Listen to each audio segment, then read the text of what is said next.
Армысыздар, қадірменді, құрметті, сөз қадірін, өз қадірін деп білетін біздің әлеуметтік желідегі оқырмандарымыз бүгінгі сыр сұхбат айдарында облыстық республикалық халықаралық айтыстардың жеңімпазы, бүгінгі таңда жалындап келе жатқан жас айтыскер ақындардың көшін бастап талай жүлденің биігінен көрініп жүрген Мұхтар Қонарбай бүгінгі сыр сұхбат айдарында қонақта. Қош келдіңіз. Қош көрдік. Енді осы әулиеатадан қанат алып, енді біліміңді осы Астанада жалғап, сол жақта қызмет атқарып жатырсың. Бүгінгі таңда шығармашылық барысы қалай болып жатыр? Біріншіден шақырғандарыңызға үлкен рахмет. Қазір Астанадамыз. Осы Тараздан білім алып, сол ары қарай оқуды Астанада жалғастыруды шештік. Биіктен лақтырған тас ұзаққа барады деген сияқты, сол өнердің ортасы, қаймақтардың ортасында жүрген дұрыс деп санап, сол жақта қызмет етіп жатырмыз. Оқуымызды аяқтап, Еркеғали Рахмадиев атындағы мемлекеттік академиялық филармонияда 1 жылдан астам қызмет жасап келе жатырмын. Сол шығармашылық орта болғаннан кейін шығармашылықтан да қол үзген жоқпыз. Bir қалыпты айналысып, бәрі жақсы орында келе жатыр. Рахмет. Енді осы өткен артта қалған 2025 жыл жаман болған жоқ. Талай жүлденің биігінен көріндің. Енді өзің осы шабытта оқып, енді ол өзің оқыған ода тек қана осы айтыспенен шектелген емес, ана ішінде жаңағы мақамдар бар, дәстүрлі музыка дегенде. Енді Мұхтар, саған сұрақ, осы әлі де біздің әулиеата өңірінде зерттелмеген мақамдар бар ма? Жалпы біздің әулиеата өңірі мүлдем толық зерттелмеген мектептердің бірі деп ойлаймын. Мен осы дипломдық жұмысымда да осы нәрсені жаздым. Бізде оңтүстік өңірінің бәрін мына Шу Таластан бері қарай, ары қарай Түркістаннан әрі Қызылордаға дейін Қаратау мектебі деп бәрін айтады. Бірақ ол Қаратау мектебінің ішінде көбінесе біздің осы Жамбылда Аяз бар, Әзімбек бар, берік жағында, олардың ешқайсысы оқылмай қалып кетеді.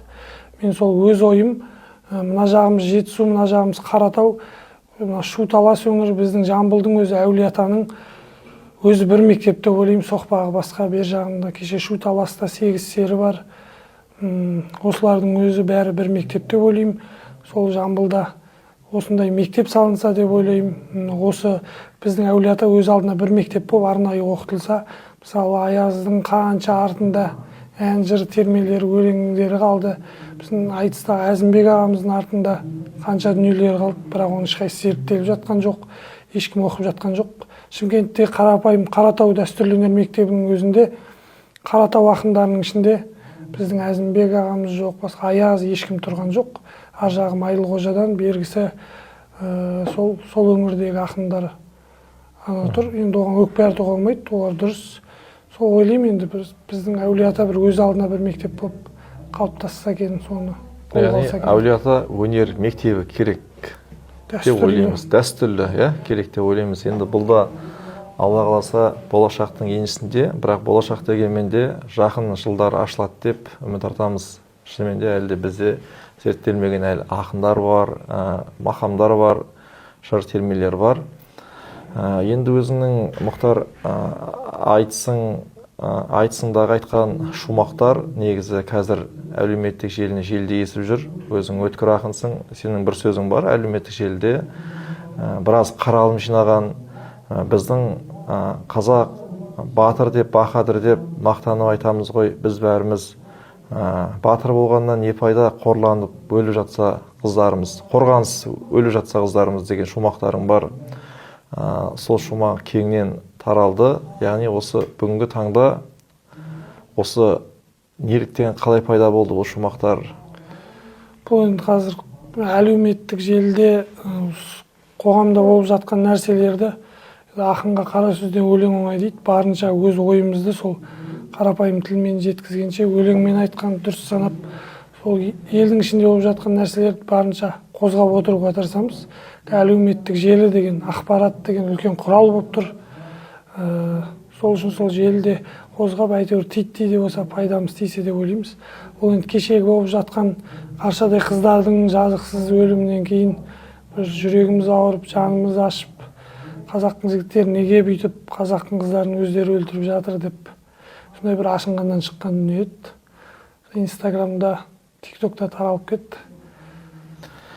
Рахмет. Ал енді өзің, Мұхтар, қазіргі таңда жастардың бойынан нені көргің келеді? Және жастарға, өзің де жассың, ізбасарларыңа қандай кеңес айтасың? Енді біз өзіміз де жаспыз, бірақ енді жастардың бойынан қазіргі көп балаларға қарасақ, енді өте қорқынышты. Қазір телефонға кіріп кеткен кішкентай балаларды көрген кезде, мысалы бұрын біз өзіміз көшеде ойнап жүрген кезде алдымыздан үлкен ағамыз шықса, жүгіріп амандасып баратын едік, алдына ағаның сөзін екі етпей. Қазір ондай балалар да, інілер де азайып бара жатыр, мүмкін ағалар да азайып бара жатқан шығар. Жастардың бойынан көп қазақилық көргім келеді. Көшеде бұрынғыдай асық ойнаған балаларды көргім келеді. Сол бәрі телефонның кесірінен сол қазақи тәрбиедегі балаларды көргім келеді. Өзімнен кейінгі інілеріме сол өзіміздің ұлттық құндылықтарымызды жоғалтпай, қазақтың тек өзімізге ғана керек екенін сезініп, патриот болып өссе екен деймін. Білім алып, оқып, өз тегімізді, өз ата-бабамызды өзіміз танымасақ, бізге сырттан келіп ешкім танытпайды. Сол жастардың бойынан қазақилық көргім келеді ең бастысы. Рахмет. Бүгінгі осы біздің сыр сұхбат айдарына уақыт бөліп келгенің үшін үлкен алғыс білдіреміз. Бала Мұхтардан дана Мұхтарға жете беруіңе тілектеспіз. Алла қаласа айтысың биік мінберінен сені көреміз деп үміт артамыз, сенім артамыз. Ел аман, жұрт тыныш болсын, елге айтар жағымды жаңалықтарымыз көп болсын. Рахмет сіздерге.